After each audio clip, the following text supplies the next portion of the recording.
Good afternoon. Welcome to Kenya News Update today. I'm your host, and we begin with a major international corruption case that has significant implications for Africa's resource-rich nations.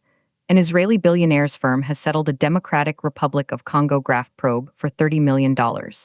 This story involves vast sums of money, complex international business, and the perennial challenge of resource governance in Africa. We'll spend the next 12 minutes unpacking this case, its context, and what it means for the fight against corruption on the continent. We'll look at the $30 million settlement, the $30 billion in alleged lost revenue for the DRC, and hear from experts on both sides of the debate about whether settlements like this represent justice or a mere slap on the wrist. Let's dive in. Our first chapter, the settlement. On March 11, 2026, the Paris-based anti-corruption group PPLAAF, the platform to protect whistleblowers in Africa, announced that the Israeli billionaire Dan Gertler's firm, Ventura Development SASU, had agreed to pay $30 million to settle a long-running corruption probe. The investigation was centered on allegations that Gertler's companies secured mining and oil assets in the DRC through corrupt deals with former President Joseph Kabila's administration. The settlement, while substantial, is a fraction of the estimated damage. Transparency advocates estimate that corrupt deals involving Gertler's network may have cost the DRC, one of the world's poorest nations, over $30 billion in lost revenues over nearly 2 decades. That's a staggering figure, $30 billion that could have built schools, hospitals, and infrastructure for a population of over 100 million people. The settlement was negotiated with French authorities under a relatively new legal mechanism. Crucially, the $30 million will not go to the DRC government directly. Instead, it will be paid into a fund managed by French authorities, earmarked for projects that benefit the Congolese people. This structure aims to bypass a government in Kinshasa that many still view as compromised. Now, let's visualize the scale. We have a settlement of $30 million, but alleged losses of $30 billion. To put that in perspective, $30 billion is approximately 4.5 trillion shillings. That's more than Kenya's entire national budget for the fiscal year 2025/2026, which stands at 3.9 trillion shillings. The disparity is astronomical. For every $1 recovered in this settlement, $1,000 are alleged to have been lost. This brings us to our central debate. Is a $30 million settlement for alleged $30 billion in losses a victory for accountability, or does it represent a systemic failure of international justice? We'll explore both sides. First, the perspective of those who see this as progress. Legal experts point out that securing any settlement from powerful, well-lawyered international figures is notoriously difficult. The alternative could have been a protracted legal battle, lasting another decade with no guarantee of victory. Jean-Pierre Muteba, a Congolese anti-corruption lawyer based in Lubumbashi, argues this point. He states, while the amount is symbolic compared to the scale of looting, it establishes a crucial precedent. It signals that the era of impunity for grand corruption in Africa's resource sectors is slowly coming to an end. The funds, though small, will be directed to civil society projects, not the state coffers, which is a smart approach. However, the counter-argument is fierce. Many activists see this as a deeply unsatisfactory outcome.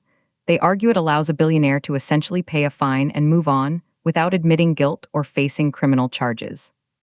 The settlement is a public interest judicial agreement, not a criminal conviction. Sarah Kyllo, the East Africa director for Global Witness, is sharply critical. She says, this settlement is a drop in the ocean and a textbook example of how the global financial system allows the ultra-wealthy to buy their way out of trouble.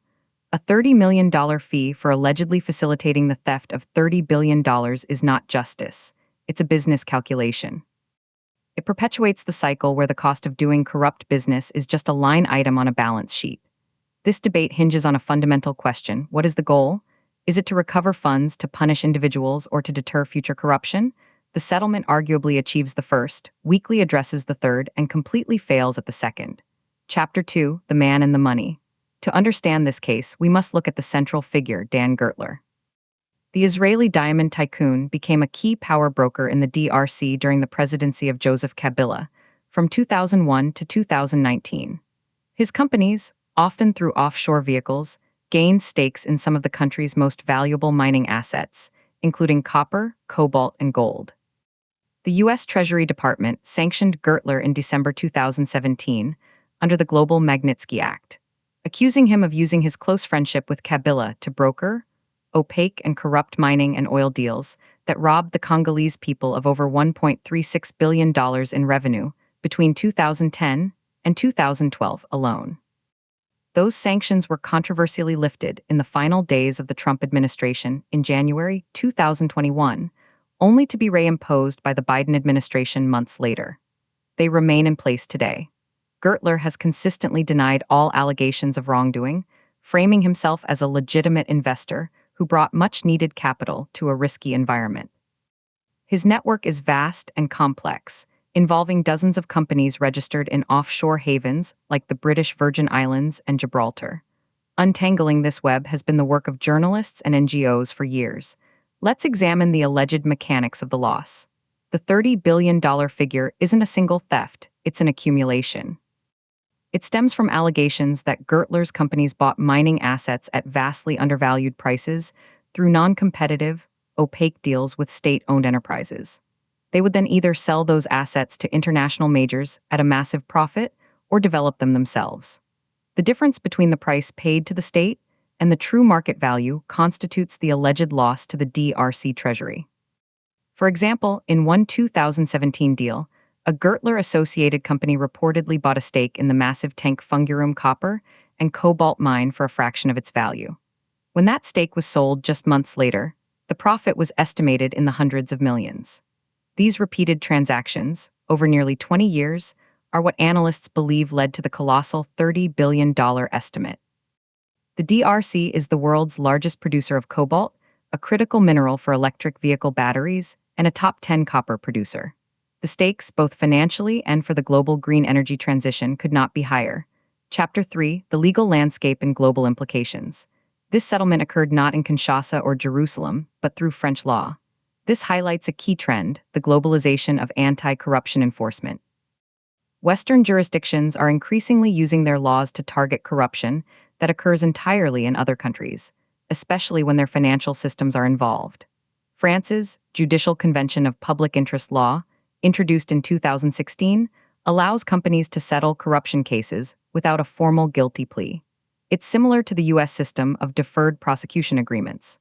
This case marks one of its most significant applications in an African context.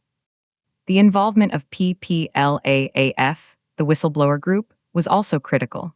They provided evidence and legal support, showcasing the growing power of transnational civil society networks. But this approach has critics. Some argue it represents a new form of legal colonialism, where European courts dictate outcomes for African nations. Dr. Omar Mwangi, a political economist at the University of Nairobi, offers this perspective. There is an uncomfortable paternalism here. The settlement money is held in Paris for Congolese projects. While the intent to bypass a corrupt state is understandable, it also disempowers Congolese institutions. True justice would involve strengthening the DRC's own judiciary to handle such cases, not outsourcing them to Europe. So, what does this mean for other resource-rich African nations, including Kenya? The parallels are clear. Kenya has its own history of grand corruption scandals in infrastructure and natural resource deals. The lesson from the Gertler case is twofold. First, the international net is tightening. Billionaire brokers can no longer assume their offshore structures will provide absolute protection from sanctions or legal action in Western capitals. Second, it underscores the devastating long-term cost of corruption. The $30 billion lost by the DRC is not just a number, it's generations of stunted development. For Kenya, as it seeks to manage its own oil, mineral, and green energy potential, robust legal frameworks and transparent contracting are not just good governance, they are economic imperatives.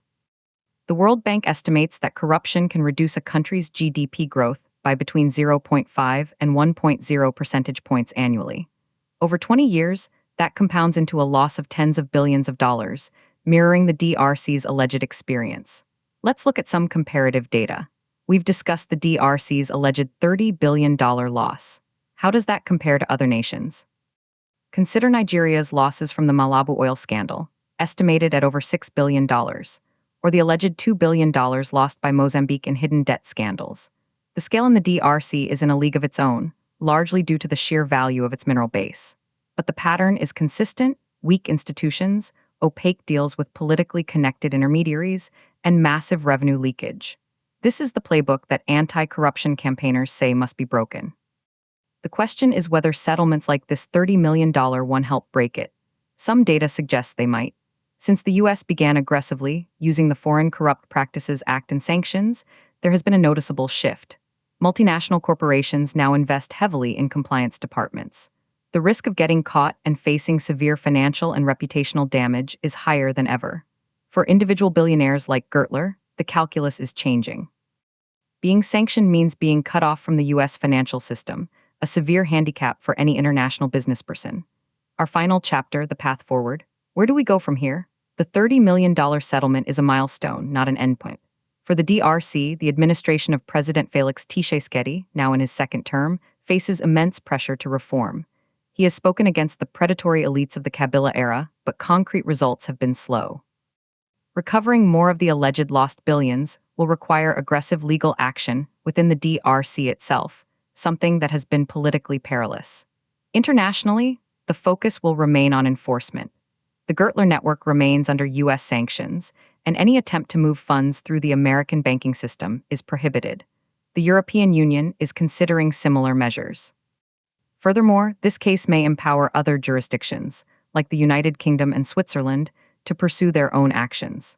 The ultimate goal, as stated by groups like PPLAAF, is not just to recover money, but to dismantle the entire system of opaque deal-making. This requires action on multiple fronts, stronger beneficial ownership registries to reveal who truly owns companies, more aggressive prosecution of enablers like banks and law firms, and sustained support for investigative journalists and whistleblowers in source countries. In conclusion, the story of the $30 million settlement for alleged $30 billion in losses is a tale of our times. It highlights both the growing power of international anti-corruption mechanisms and their profound limitations. It is a story about numbers so large they become abstract, yet their impact is felt in the daily lives of millions of Congolese who lack basic services.